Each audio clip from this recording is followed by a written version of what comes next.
Dah. Assalamualaikum warahmatullahi wabarakatuh. Di sini kami berlima akan membahas materi 12 yaitu cloud computing dan infrastruktur layanan modern. Sebelumnya untuk kelompok anggota kelompoknya di sini saya Salma Nur Fadila. Saya Fadilian Rusdianto. Saya Dinda Putri. Saya Ramadhani Maulana Raharjo. Saya Nadila Nuarika Rimawati. Pada materi ini, yang pertama ada komponen dari arsitektur cloud computing, yaitu front-end merupakan antarmuka pengguna, web browser atau mobile yang digunakan untuk mengakses layanan cloud. Contohnya di sini ada antarmuka web Google Drive. Untuk yang kedua ada back-end, yaitu mencakup server, database, storage, dan lain-lain. Contohnya ada AWS dengan berbagai atau ribuan server.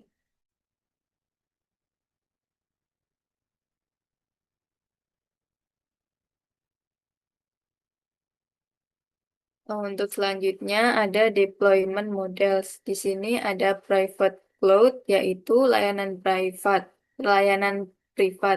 Misalnya OpenStack pada bank untuk menyimpan data internal. Kemudian ada public cloud, yaitu layanan terbuka untuk umum, misalnya Google Cloud, Microsoft Azure, dan AWS.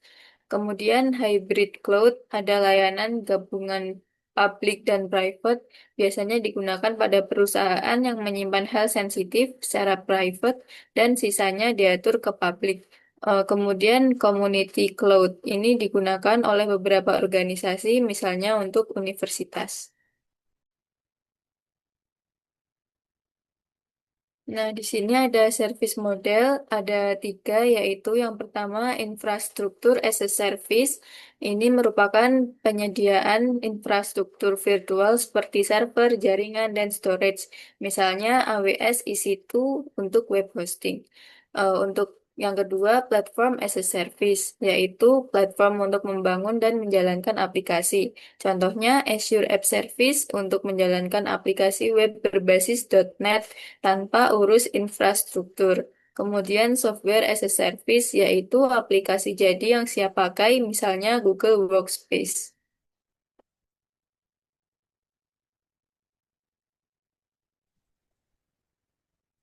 Untuk yang selanjutnya yaitu infrastruktur as a service, yaitu merupakan penyedia infrastruktur virtual seperti server, jaringan, dan storage.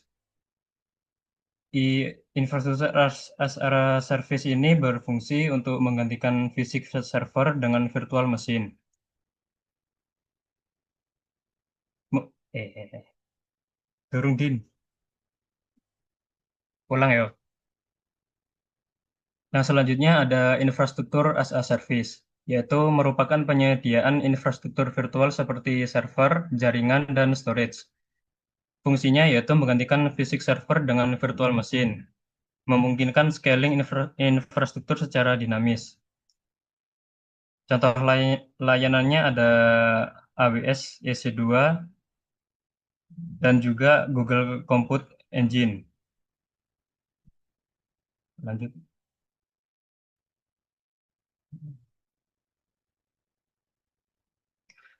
IaaS ini memiliki kontrol atas infrastruktur, yaitu full access ke OS, atau install middleware, konfigurasi firewall, dengan tanggung jawab patch keamanan OS. Untuk biaya penggunaan, yang pertama ada pay as you go atau per detik atau per jam, contohnya EC2, dan yang kedua reserve instance, yaitu diskon 75% untuk komitmen 1-3 tahun.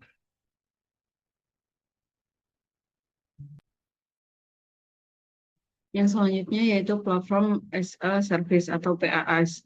Nah, yaitu merupakan model layanan cloud yang menyediakan platform dan lingkungan untuk mengembangkan, menguji, dan menjalankan aplikasi.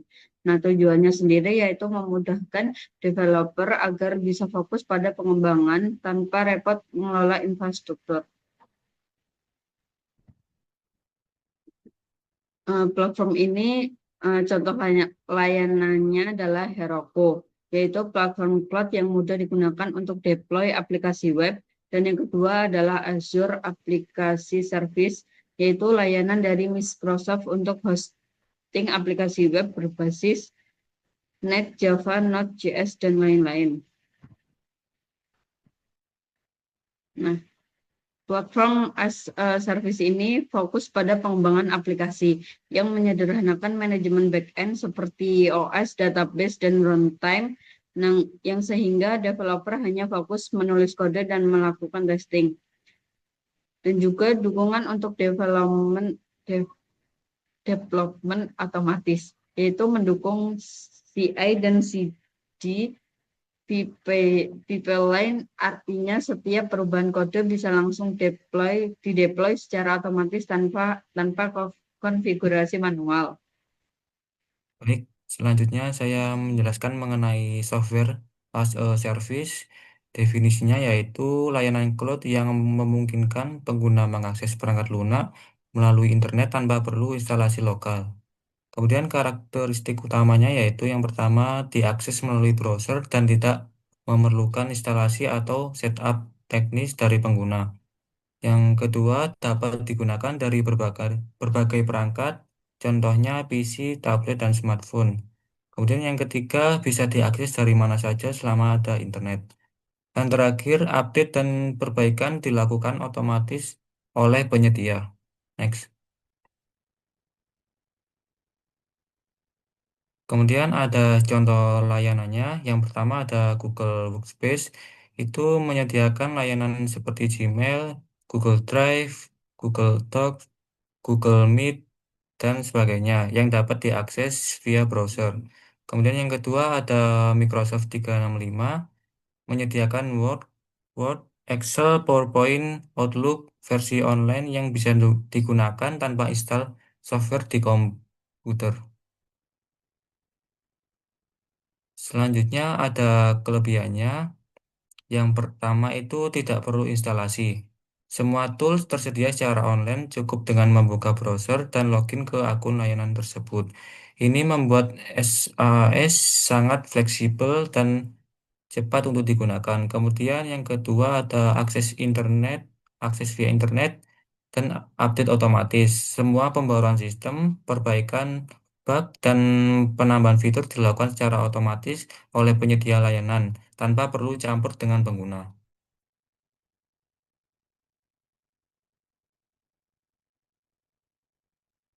Lalu selanjutnya ada on-premises server.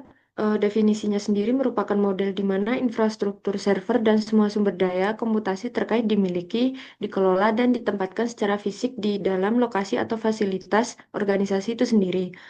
Lokasi fisiknya bisa berupa ruang server khusus, pusat data internal, atau bahkan lemari server di kantor.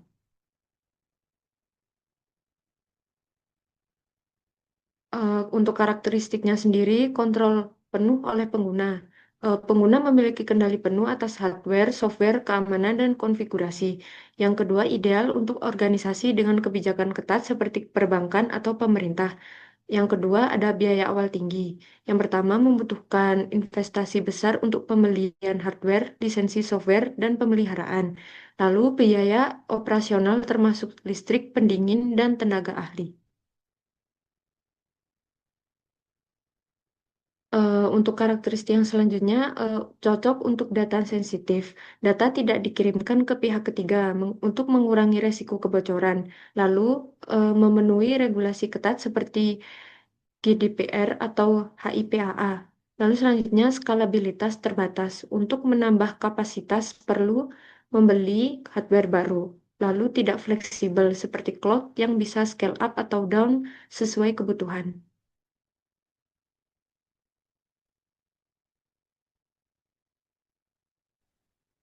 Selanjutnya di sini ada containerization, yaitu merupakan sebuah metode virtualisasi pada tingkat sistem operasi yang memungkinkan aplikasi dan semua dependensinya seperti library, file configuration, dan runtime untuk dikemas bersama dalam sebuah unit yang terisolasi yang disebut kontainer.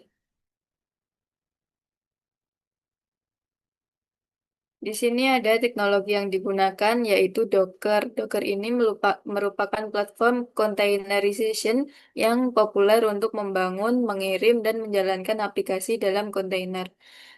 Kemudian ada Kubernetes. Di sini merupakan sistem orkestrasi kontainer open source untuk mengoptimasikan deployment, scaling, dan manajemen aplikasi dalam kontainer. Kemudian perbandingannya dengan VM. Nah, VM ini memvirtualisasikan seluruh mesin fisik termasuk sistem operasi lengkap untuk setiap aplikasi. Ini membuatnya lebih berat dan membutuhkan lebih banyak sumber daya. Sedangkan kontainer hanya memvirtualisasikan sistem operasi, sehingga lebih ringan, lebih cepat untuk dimulai, dan lebih efisien dalam penggunaan sumber daya dibandingkan VM.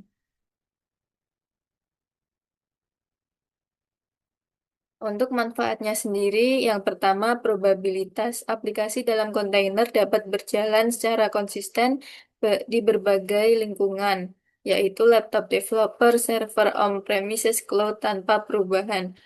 Kemudian manfaatnya ada efisiensi, yaitu membutuhkan lebih sedikit sumber daya dibandingkan dengan VM karena berbagi kernel sistem operasi host. Kemudian skalabilitas ini mudah untuk menambah atau mengurangi jumlah kontainer sesuai kebutuhan aplikasi.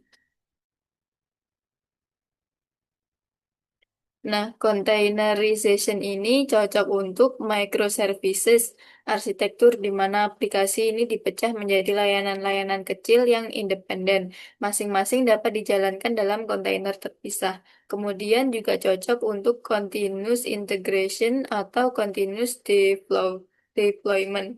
Ini memfasilitasi proses pembangunan, pengujian, perilisan perangkat lunak secara otomatis dan berkelanjutan.